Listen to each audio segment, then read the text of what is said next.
Hey friends, welcome back to the Special Kind of Motherhood podcast. Today I want to talk with you about one of the minerals that is extremely essential for good health and honestly just for energy and vitality. I also want to share with you some signs that we might be deficient in it and how we can begin to increase the levels in our body. So let's go ahead and get started.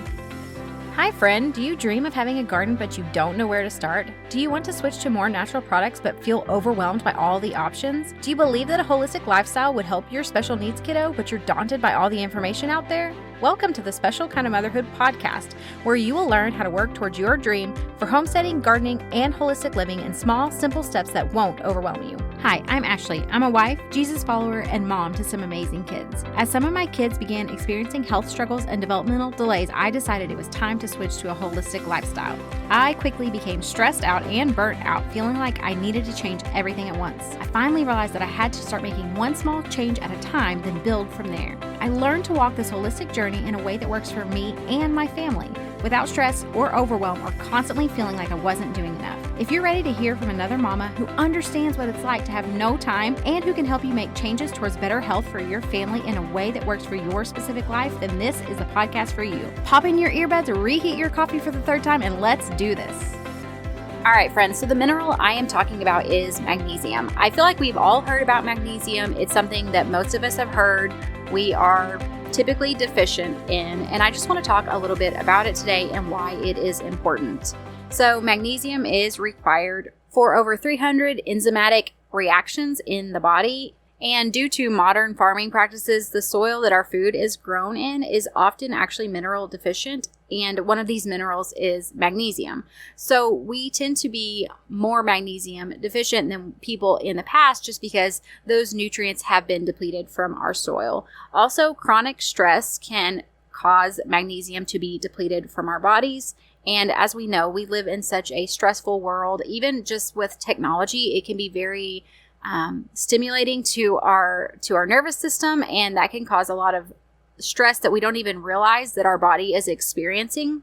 And when we are under stress, our body uses magnesium at a higher rate than normal, which means we are more likely to get depleted, which is our rest and digest state. So we really do need to make sure we're having enough magnesium. Magnesium has also been said to help to maintain GABA in our body. We often think of like muscle cramps or restless leg as a sign of magnesium deficiency, and this can be true. And also, if you're struggling to fall asleep, you're having trouble sleeping, this can be a sign of magnesium deficiency. So magnesium helps to activate the parasympathetic nervous system, which is basically our rest and digest state.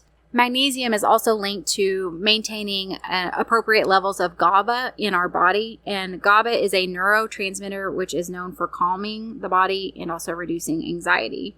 So magnesium also helps to regulate melatonin, which is what is going to quiet the nervous system. It allows us to relax. Melatonin also is going to regulate our sleep-wake cycle. So overall, magnesium can have a huge impact on the various hormones and neurotransmitters in our body to make sure that we are getting adequate rest, which falls back to if we are not getting adequate rest, that is stress on our body.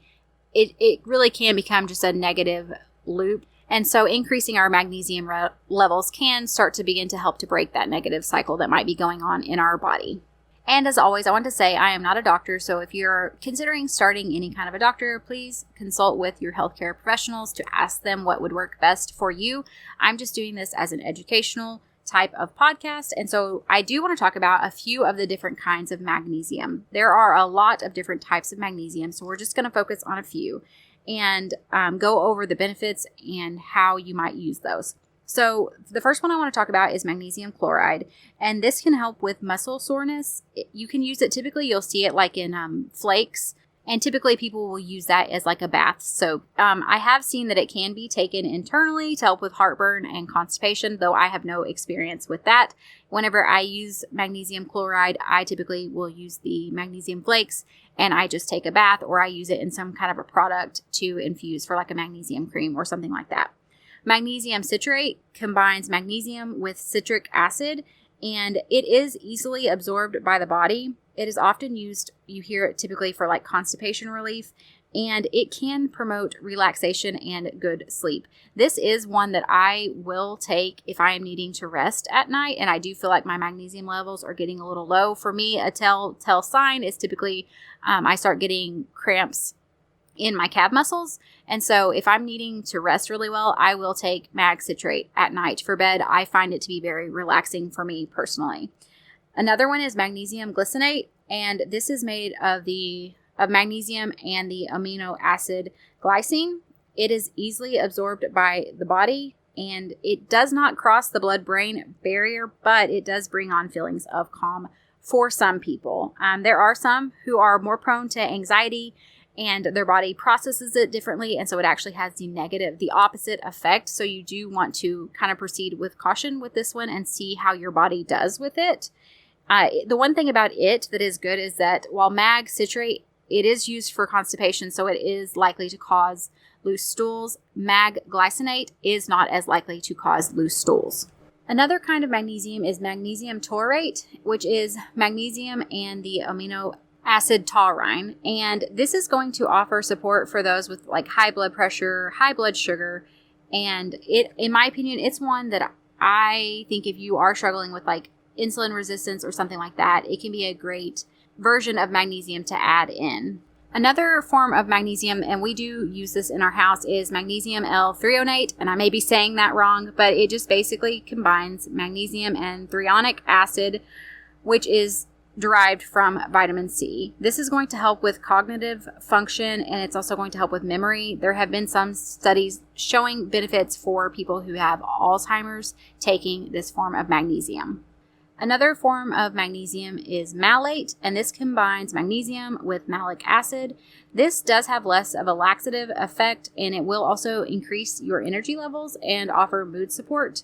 It does also support muscle and nerve function, so you're going to be thinking things like joint and muscle pain or neuropathy, and it is also sometimes recommended for fibromyalgia and chronic fatigue syndrome.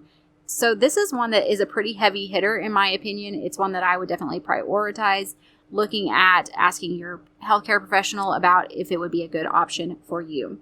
So the ways that we use some of these are that we do, like I said, we will use chloride in baths and also for magnesium lotion. We also use Epsom salt in bath, which is magnesium sulfate, and it's going to be really beneficial for relaxing muscles. So when it comes to baths, I typically will use either magnesium chloride or magnesium sulfate, but the magnesium chloride I also will use into some of my personal care products, and that's what I have found to be beneficial. I do use, like I've said before, magnesium citrate at bedtime for myself, and then magnesium L-threonate, but it's basically also a product called Neuromag. My kids do take, and I have found it to be beneficial for some of them.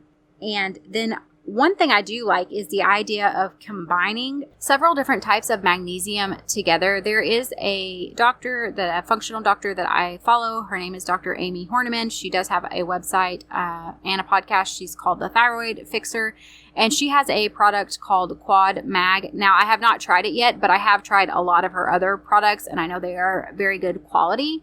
And in the Quad Mag, she basically just combines several different types of magnesium together in order to see a variety of benefits that these various magnesiums can offer. So I really do like that idea. I will link that product down in the show notes below in case you want to look at it to see if that you feel like that would be a good fit for you. I do know that her products are very trustworthy as well. So those are basically how we use the different forms of magnesium. Like I said, I am going to try the Quad Mag just to see how it does, because I know it does for sure have the magnesium malate in it, which I have not tried, and it is something that I am definitely interested in trying.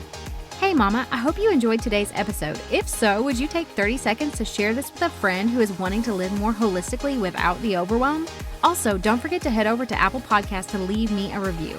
It blesses and encourages me to know that this show is helping you. All right, friends, it's time for me to go work in the garden and make some homemade bone broth. I will see you back next week.